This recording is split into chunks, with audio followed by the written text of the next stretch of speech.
Olá pessoal, sejam muito bem-vindos à nossa unidade número 5 e nelas nós vamos tratar sobre as chamadas medidas de segurança. Vamos lá, deixa eu te dizer uma coisa. A partir do momento, vai acompanhando comigo. Bom, o cidadão respondeu uma ação penal, certo? E ao final ele receberá uma pena, né? Esse é o caminho normal. Não foi denunciado, se defendeu, foi para a audiência, ouviu testemunhas, ele mesmo passou a parte aí do interrogatório, onde ele vai poder se defender, fez alegações finais e chegou à sentença, certo? E recursos cabíveis, enfim. Então, vamos dizer que ele tenha sido condenado, recorreu, recurso não deu certo, então a condenação dele está transitada em julgado. Ou seja, nós vamos olhar lá para a sentença e, de acordo com aquilo que o juiz tiver aplicado aí, a pena nós executaremos, certo? Essa é a condenação. Por outro lado, eu posso ter o cidadão que respondeu a ação penal do mesmo jeito, né? Fez a sua resposta à acusação, à audiência, testemunhas, alegações finais, chegou à sentença e ele foi absolvido. Eu quero separar essa absolvição. Porque veja bem, quando a gente falar de uma absolvição que tem ocorrido aí na forma lá do artigo 386 do nosso CPP, você vai observar que é o que a gente tem chamado aí de absolvição própria. É a absolvição no sentido mais direto, né, da palavra aí, o mais simples e mais direto mesmo, tá? Sem muito floreio. Por outro lado, você vai perceber que a gente tem a chamada absolvição imprópria.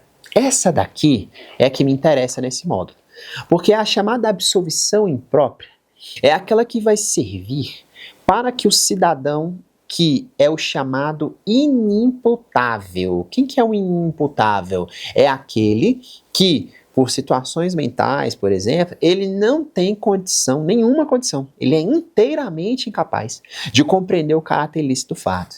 Então, a esse aí a gente dá o nome de inimputável. Entretanto, ele cometeu infração penal. Só que veja, como é que a gente faz essa ponderação?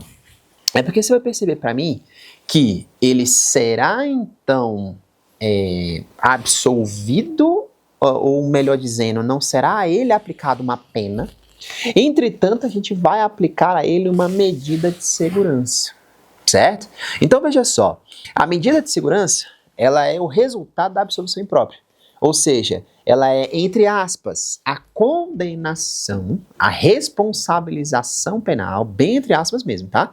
Daquele que cometeu um delito, porém ele é inimputável, ou seja, ele não possuía a capacidade para discernir o caráter ilícito do fato, certo? E aí, quando a gente fala então de medida de segurança, como eu falei, ela não é uma pena, mas ela é o que a gente chama aí de alternativa à pena. Em outras palavras, quando a gente fala do inimputável, a gente está falando de alguém que não tem condições mentais, né? E acabou cometendo um crime em circunstâncias como essa. As medidas de segurança, então, são aplicadas no lugar das penas para aquele que é imputável. Sendo assim, as medidas de segurança que a gente tem, né, no Brasil hoje são duas, que é a medida de segurança da internação e a medida de segurança do tratamento ambulatorial.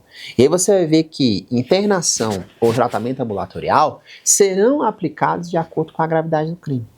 Para aqueles crimes mais graves, vai ser aplicada uma medida de segurança ao agente de internação. Então ele vai ser internado e não tem conversa. Foi um homicídio, foi um roubo, mas ele é inimputável, por exemplo. Aí a gente vai ter então a aplicação da medida de segurança de internação. Quando nós estivermos falando daqueles que não cometeram crimes tão graves assim, ou seja, crimes de médio e baixo potencial ofensivo, aí a gente aplica a medida de segurança do tratamento ambulatorial. Vamos usar o que é cada uma delas, né? Você vai ver o seguinte. Bom, é claro que em ambos os casos eu sempre faço uma avaliação do agente, tá? A avaliação do agente é sempre necessária. Então pode ser que de repente o cidadão tenha cometido um crime de médio potencial ofensivo, mas esteja sob internação? Sim. Se for avaliado, por exemplo, por um perito psicólogo, né, um psiquiatra, na verdade, que ele não tem realmente discernimento e é violento e dá surtos e é perigoso para a sociedade, então nós vamos, né, interná-lo ao invés de colocá-lo sob tratamento ambulatorial. Veja bem como é que funciona. O que vem a ser a internação? A internação você vai ver que eu vou tirar o cidadão da sociedade e vou colocar aí no aspas, manicômio judiciário, né? Ou numa ala própria para inimputáveis. Veja que, então, na medida de segurança de internação, internado mesmo, tá vendo? Eu estou fora ali da sociedade. E veja que essa aplicação é obrigatória, tá? É o tipo de internação que ele não tem escolha. Ele vai ser colocado obrigatoriamente sob medida de segurança, tá certo? E observando esse ponto, eu preciso te dizer outro, que relacionado ao tratamento ambulatorial, aí assim, ó, ele vai ficar solto. Entretanto, você vai ver que ele vai ser determinado a ele que ele faça, por exemplo, visitas frequentes, quinzenais, semanais, mensais, semestrais ao CAPS, certo? Então ele vai ficar regularmente indo ao CAPS. Ele vai ficar indo ao CAPS para receber tratamento, para receber orientações, inclusive para justificar que ele está tendo uma vida tranquila na sociedade e tudo mais. Então isso depende da gravidade do delito, a avaliação feita caso a caso, tá certo? Então, essa é a visão que a gente tem das medidas de segurança, essas são as medidas de segurança aceitas no Brasil, e isso eu falei para você das medidas de segurança que são aplicáveis a partir do momento que o cidadão, então, responde uma ação penal, e tendo respondido uma ação penal, ele recebe essa medida de segurança final, responde uma ação penal sendo inimputável, lembra? Então, ele vai aí receber uma medida de segurança ao final, certo?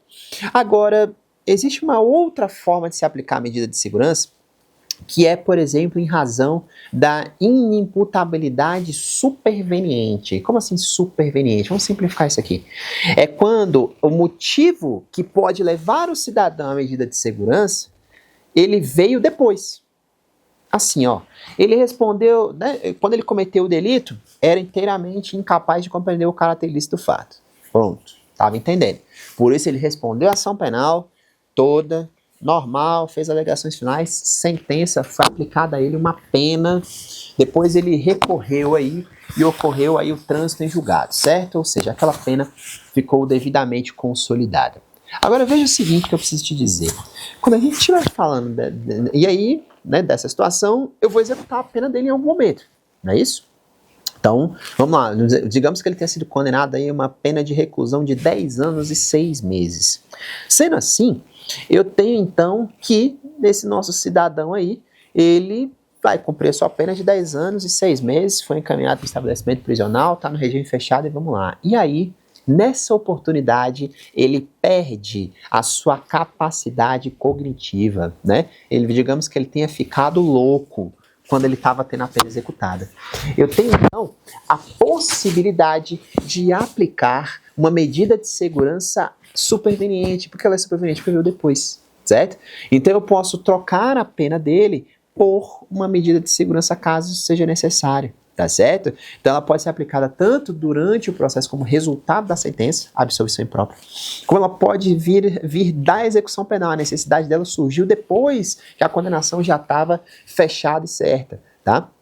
Então, sobre esse aspecto aí, você vai ver que também é possível que eu tenha essa aplicação da medida de segurança, tá certo? Superveniente, ou seja, depois. E sobre a duração da medida de segurança? Você vê que esse é o assunto mais controverso que existe, né, em relação às medidas de segurança. Porque lembre-se, eu tenho uma raiz constitucional, olha, lá na Constituição está dizendo que eu não posso ter pena de caráter perpétuo, certo? Bom, beleza, essa tá lá, tudo ok. Agora, por outro lado, você vai perceber que a medida de segurança não é pena. E aí ela falou, pena de caráter perpétuo, como é que eu resolvo essa bagunça? É tão bagunça que a gente tem 4 correntes para falar sobre a duração da medida de segurança. Quais são essas 4 correntes? A primeira delas vai dizer que a medida de segurança ela tem que ter duração por tempo indeterminado. Ou seja, eu não vou colocar limite não, tá? Enquanto for necessária a medida de segurança, eu continuo e vou em frente, tá certo? Por outro lado, eu tenho uma segunda corrente que vai me falar que a permanência do cidadão na medida de segurança deve ser de 40 anos, que é o limite máximo de cumprimento de pena no Brasil. Veja que o legislador não falou, tá, sobre o limite de cumprimento de pena da medida de segurança. É por isso que abriram 4 correntes. Vai ter uma terceira corrente que vai dizer que a permanência sob medida de segurança vai ter que ser igual à pena máxima abstrata que está combinada lá na lei. Se for um crime de homicídio, por exemplo, simples, que a pena é de 6 a 20 anos, a medida de segurança poderia durar até 20 anos.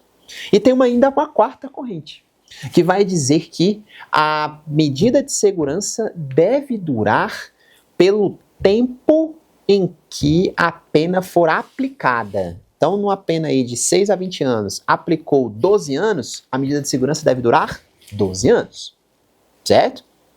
E assim por diante.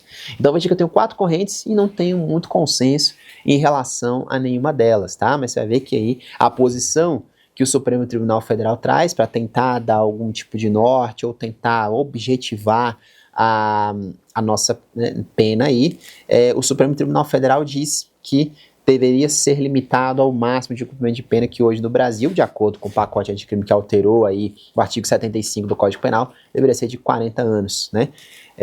E aí uma coisa eu posso te dizer, tá? Como é que eu sei sobre tempo de medida de segurança e tudo mais?